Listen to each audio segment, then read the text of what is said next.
Hello Donnie, this is Matt Shapiro, taking my final exam. Get right into it. So I have come up with one universal one-size-fits-all failure to all four argument styles. My failure, which I have identified as all interpersonal arguments, political arguments, in the world of argumentation, culture, and humor, whenever there is whenever opposite sides hold beliefs near and dear to their heart, or have very high importance on oppositional sides of an argument, there will be a failure in all these forms of communication.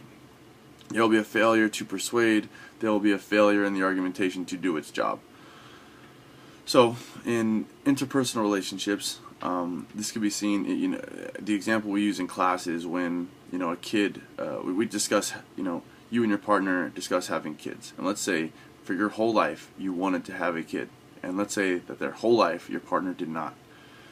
This is one of those issues where there will be a failure. Typically, especially in the beginning, if not forever, there will be a failure of argumentation to persuade the other side to agree or to come join you on your side. It's unique to interpersonal relationships because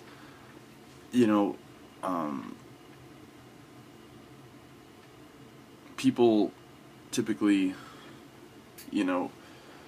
have a spectrum of what they care about the most and what they care about the least, and most often fights are just typically about little things, and they get resolved quite quickly and accommodatingly, and like we talk about in class, if it's a matter of going to dinner tonight and dinner tomorrow night, well, maybe I'll just give in, do what you want to do now, and we'll do what I want to do tomorrow. But if it's in the case of having kids, okay, that's a different story. And so that is just a failure of that is where argumentation failure falls. I'm going to answer these questions by resolving the problem after I discuss the failure. So, how do we resolve the interpersonal problem when it comes to having issues near and dear to your heart, breakdown communication? I personally, these are some seriously in-depth questions, okay, which require, quite honestly, answers that are not going to be one-size-fits-all, but guidelines to help resolve interpersonal problems in argumentation. I would say first and foremost is control what you can control, and one thing you can control is your open-mindedness. Okay, lead by example, and by trying your best to be open-minded and trying your best to respect the other person's side, you can do more, at least, to resolve these problems. Okay, and another thing I would say is that it's very important to isolate the problems, okay, because typically what ends up happening, or what can happen, is, let's say the big important problem we have is problem A, okay, and problem A, we both have contrary feelings that are deep in our hearts and we just do not agree. What ends up happening is, if you don't define that as the problem uniquely or as exclusively the main fundamental problem, what can end up happening is B, C, and D can rise up, and they may not be as near and dear to your heart, but because they have some affiliation with problem A, you get to those deep entrenched hatred feelings, and they can erode a relationship very quickly, as fast as problem A can. But it's because you guys never specified that B, C, and D have nothing to do with A. Just we're making these correlations unfairly, or you're making them, or I'm making them unfairly. You can snowball this problem to bigger than it even was before, which was already huge. So just defining just defining the terms of the problems, being open-minded when you talk about these things, can help resolve interpersonal argumentation failures. So let's move on to CJ's calling. Donnie, I will call CJ back. CJ, I'm literally on tape. Come to my house. I'll call you back. Sorry. Political argumentation.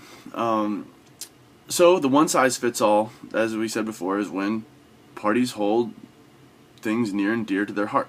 When parties hold issues near and dear to their heart and have values that are deeply entrenched that they've had for years, they will run into communication problems. They will have a breakdown in communication. They will be unable to resolve the problem. So what that means is that basically maintains my one-size-fits-all failure. Okay, and so how is it uniquely? What does it look like in political argumentation when there's a communication breakdown due to deeply entrenched beliefs? What ends up happening is nothing gets done. And another thing that happens is problems of society go unaddressed because of the political connotations it carries with it. Okay, so the classic example would be, not to be Republican bashing on my final exam, but let's say that some social program could really benefit this one town, okay, or this one city, or this one state. I mean, it could even be, let's say it needs a hydroelectric dam to, create a reservoir so that town X has water, okay. Maybe the Republicans would say no, because that requires public spending.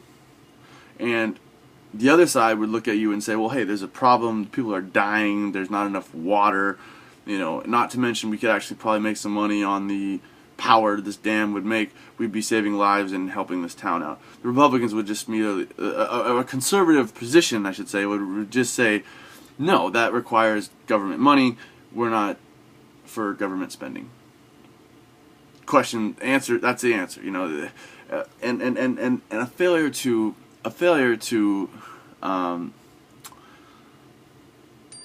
and that's just merely due to the fact that one side holds dear to their heart that social programs can help society, and one side holds dear to their heart that social programs are bad for society, and taxes are just the most important bad thing to be talking about.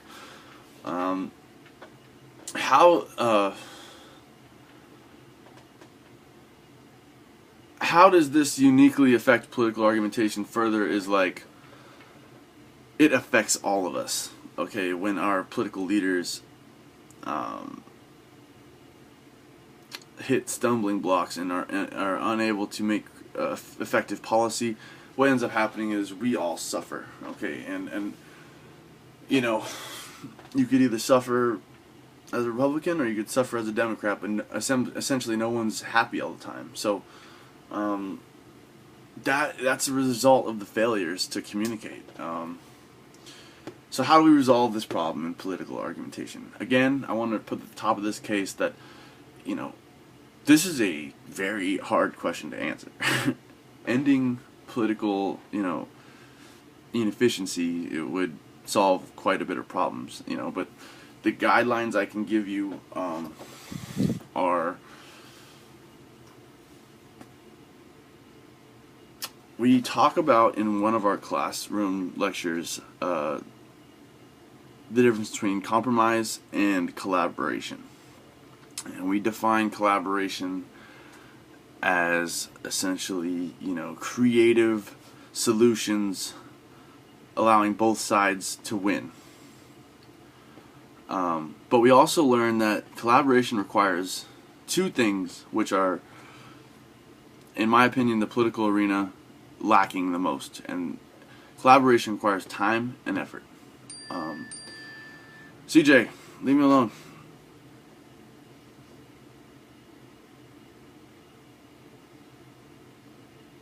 Donnie, I'm so sorry.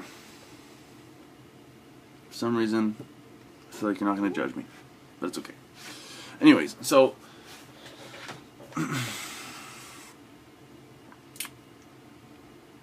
right now, it seems to me, 90% of the time, the only thing that wins in the House are the things that the majority of the House, whether it be Republican or Democrat, wants done. Meaning, the only thing dictating a winning legislation and losing legislation is who wrote it and who's got the majority of the House or the Senate. We expect our Congress people at this point, I feel like, just to vote with the group. That is their job. If it's a Democratic bill, the Democrats vote for it. If it's a Republican bill, Republicans vote for it. This doesn't require any time or effort. This just requires you to know who wrote the bill and know what side you're on. And these failures of time and effort have just led to the debacle that is modern day American politics. And I feel like, you know, if Congress people took time to reach across the aisle, as they say, you know, or it's not even reaching across the aisle, it's just looking at problems, okay, that both sides bring up. They both suffer, okay, they both represent individuals all over the country who are suffering in some way, shape, or form, and these legislative bills are meant to alleviate that suffering. So time and effort could severely, uniquely benefit political argumentation in regards to the uniform, one-size-fits-all failure, which is two sides holding things near and dear to the heart. So let's move on to argumentation culture. We talk about in class the difference between deliberation and adversarial debate. So I'm going to talk about how my one-size-fits-all affects both of these. Okay, so first to deliberation.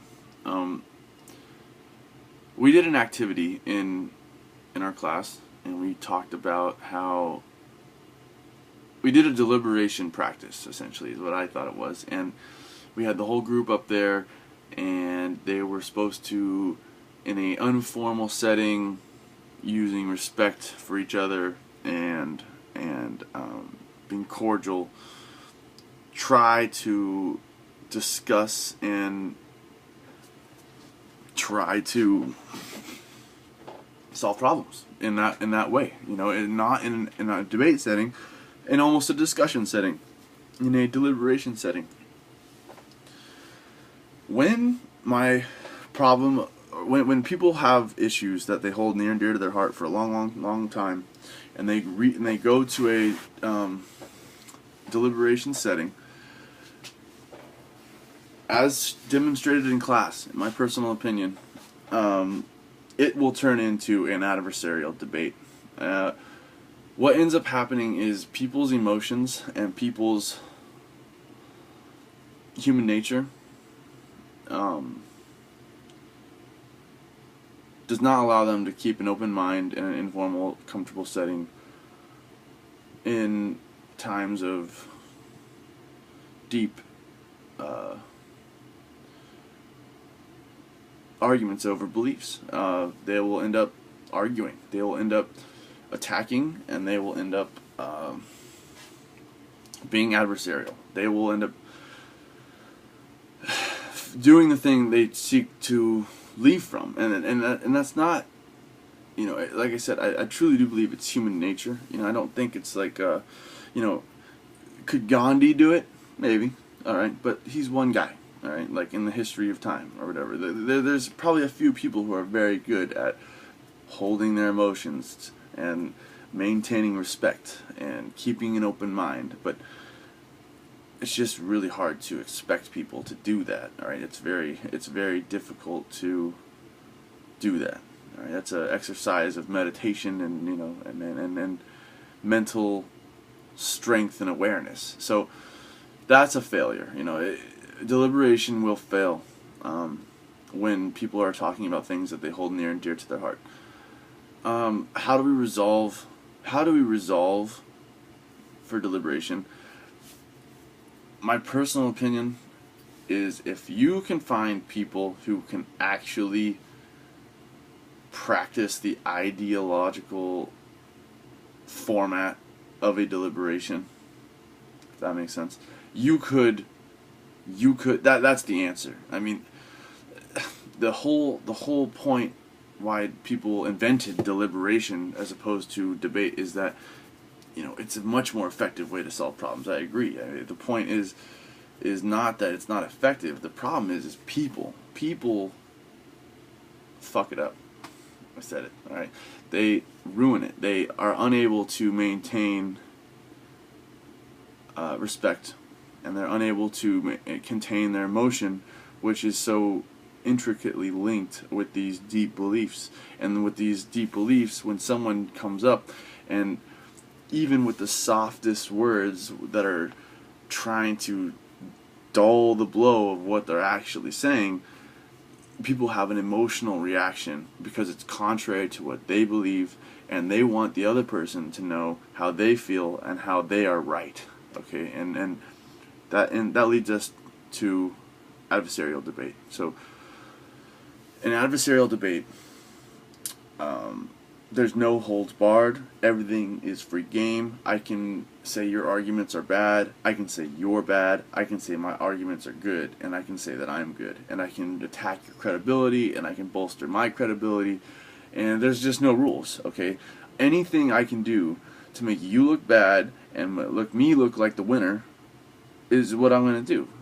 That's what adversarial debate is. And that's kind of how it's very normal, in my personal opinion. Even in an informal setting with friends, what ends up happening is when you start arguing and you start getting into issues that are really important to you, you attack. Okay, you attack them. You attack their argument. You attack the people who made those arguments. You attack people in the past who ruin the credibility of that argument, and all of these things in your mind will make a big huge collage that gives you reasons why you're right, and the other side does the same thing in their own heads, and what ends up happening in personal problems is an agree to disagree, or in a courtroom you let 12 people decide arbitrarily, and it's not really up to the lawyers who put on those cases, you know what I mean? So the lawyer's opinion doesn't even matter. They're trying to be effective, but that's it. Ultimately, it's not up to them, and so what the failure is a lack of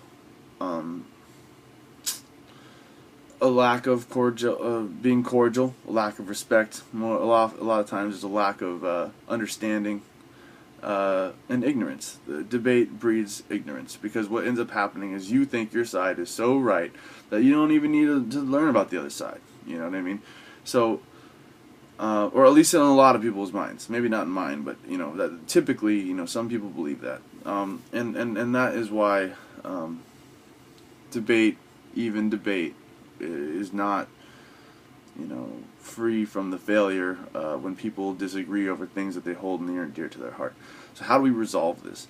I would honestly say, after thinking about this, that a idealized deliberation style argument between parties is the most effective, where you uphold ideas of collaboration, you uphold ideals of effort and time, and you uphold ideas of respect, and you downplay your emotional side of things, and you upplay your logical and understanding side of things. Because with logic and understanding, you're able to maybe approach the other side a little more effectively, and maybe you can see their point of view a little bit better, maybe they can see your point a little bit better from that point of view, and you could actually have,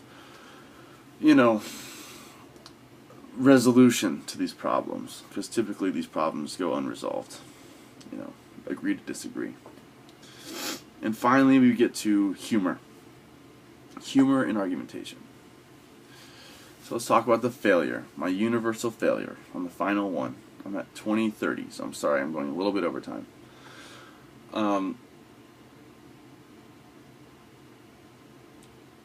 When you have arguments, again, that you hold near and dear to your heart, and the other side has the opposition, and you attempt to use humor to persuade the other side, you can come off as disrespectful, as not cordial. You can come off as a jerk. You can come off as you don't care. You can come off as you don't understand. You can come off as someone who you ruin your own credibility by joking about such a important issue to the other side. They are not to be used sparingly, or not to be used frequently in certain situations. And so it's important to understand the severity of the issues you're talking about. It's important to understand the people in the room with you and their stances on the issues that you're talking about, because humor can be very effective, okay, but it can also ruin your case. And so, and especially when it's a very important issue to people. So basically what this means is that, you want, how do we resolve the problems that arise from deep emotional investments into arguments in regards to humor? It's impossible for me to tell you that every State of the Union address doesn't have a couple jokes in it, okay? And it's impossible for me to tell you even that, when Congress goes in to discuss declarations of war, that there aren't maybe a couple of jokes or funny comments made, in that session. Because the truth is even in those super intense moments, if you use tactful, respectful, and very witty humor, in a positive way, it is very effective, and it makes you more credible. It makes you more human. It makes you a guy that people want to vote for, or be with, or be friends with, or hang out with, whatever. The point is just, humor can be used even in important times where people are heated and people are on opposite sides, but it becomes more,